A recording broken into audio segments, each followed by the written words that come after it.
Hello my friends, welcome back to Make It Monday with Bob's Red Mill. If we haven't met yet, my name is Matt Weinstein, aka Glass of Weinstein. I am a dedicated gluten-free cook. I've had celiac for about 7 years now, and I'm so excited to be sharing another dedicated gluten-free recipe with you. Today, I'm going to be showing you a recipe for some gluten-free arancini. If you don't know what these are, they are fried risotto balls. Traditionally, they're really full of gluten. It's not safe for us, people with celiac or with gluten intolerances. This one's for you, okay? I'm going to show you how we dredge them. I'm going to show you how we make risotto to make our arancini. I'm super excited about this one. So let's grab a glass of Weinstein and let's get cooking. The first step for making our arancini is to make the risotto. I'm going to show you how I did it. I always start my risotto by dicing up one large white onion.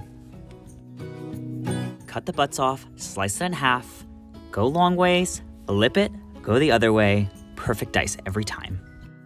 I also chop up about 4 to 5 cloves of garlic. Can't have too much, can you? To a preheated skillet, I'm gonna add 2 tablespoons of butter and a good glug of some extra virgin olive oil. To that skillet, we're gonna add our onions with a gratuitous amount of kosher salt and get everything nice and translucent in there.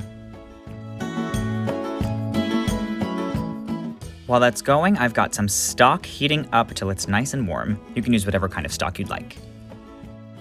When the onions are translucent, I add the garlic and cook for about 1 to 2 minutes till they're nice and aromatic. Delicious. The next step is to add 1 cup of our arborio rice and toast it for a few minutes. This is gonna add a nice nutty flavor to our risotto right from the very beginning. See those delicious brown bits down there? That's what we want.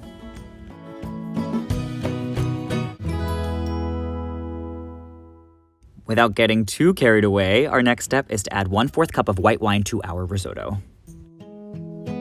Once our white wine is totally absorbed, it's time to gradually start adding our stock, 1 scoop at a time, folding it in until all of the liquid is absorbed, and then continuing this process. In it goes, continuing to stir.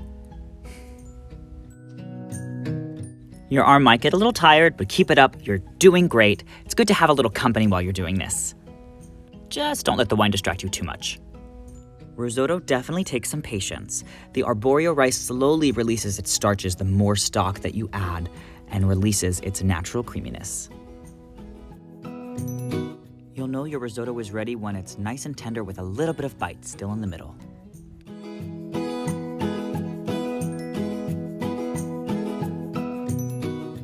Turn the heat off and waterfall that Parmesan cheese all over and fold it in.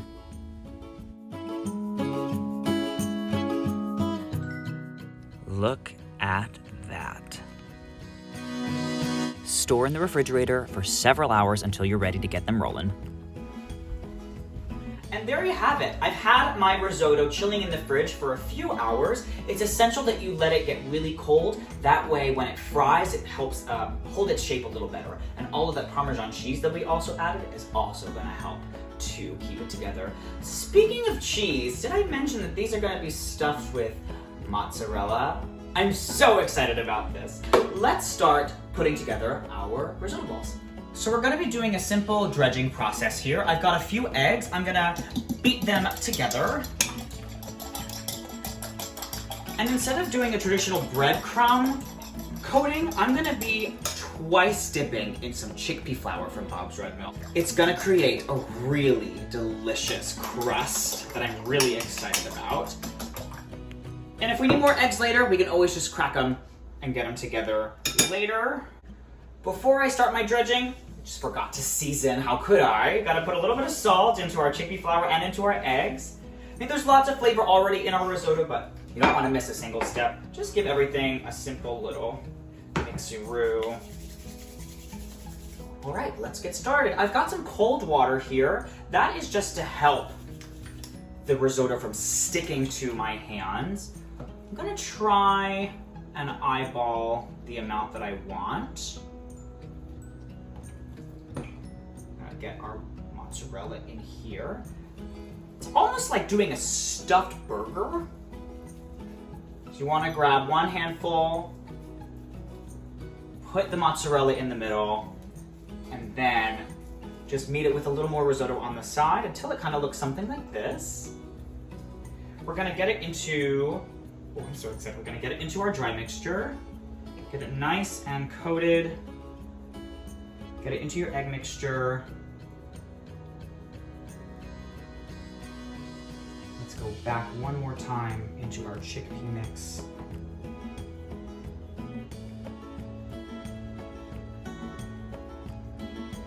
Shake off any excess, and there you go. We're gonna repeat this process, and then I'm gonna stick them in the freezer just so they can firm up a little bit more before we put them into our fryer.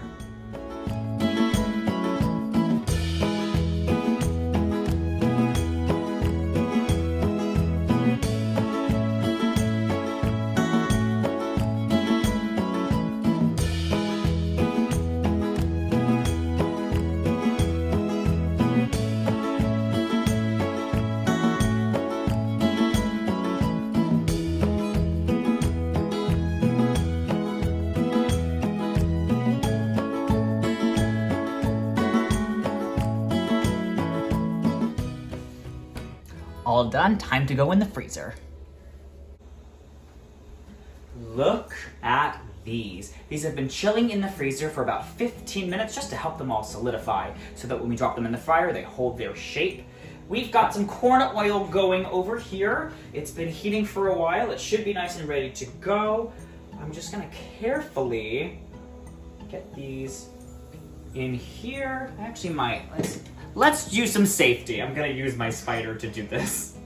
Drop them in, maybe 2 or 3 at a time. They're frozen and they're going into hot oil, so it is going to adjust the temperature here. So just be mindful of that as you moderate your temperature here. Ooh. Doing a lot of frying lately, haven't I? Next week I'm just making a salad for you.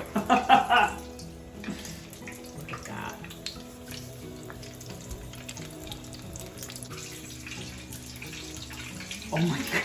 Ah! Look how gorgeous. Wow. So like I said, moderate your heat. I'm thinking it's a little too hot, so I'm dropping it a little bit here. I'm gonna keep an eye. Just wanna make sure they get nice and golden brown and that our cheese in the middle is nice and melty. They like to go towards each other. I feel like I'm trying to move them apart, but they keep... Social distance. Social distance! Too soon? That's funny. While these are finishing, I'm gonna tell you about why arancini are so special to me. A few years ago, I did a solo trip. I went to Italy all by myself. I did 4 weeks, going to 8 or 9 different cities.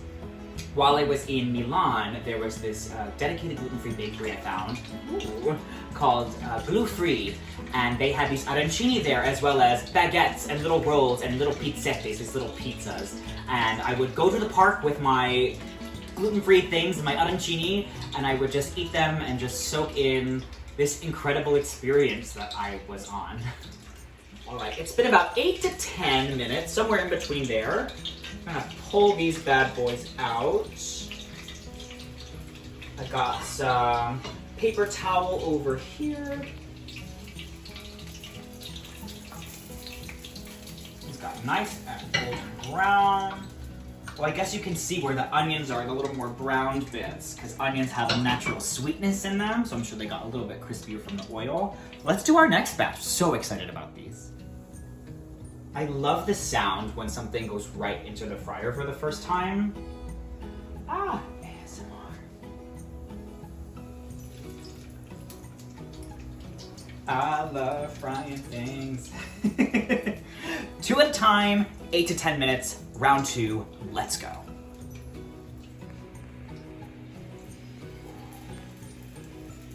Round 2 coming out.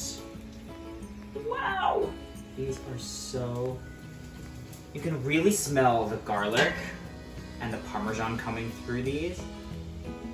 Wow. All right. Round 3 going in. Then we get to actually eat them, which is the best part, arguably.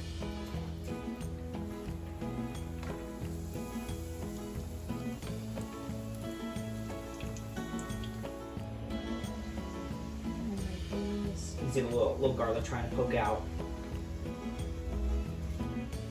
Wow.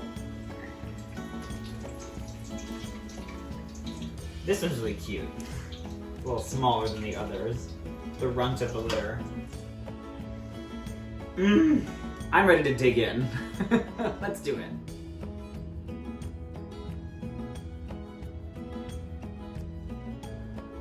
I mean, come on. Look at these beautiful arancini. Look, we've got more over here.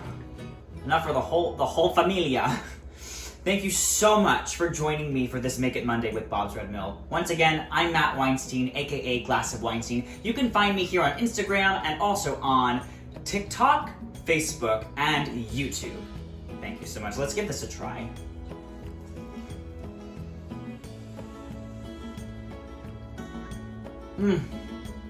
Arrivederci, my friends. Until next time. Oh.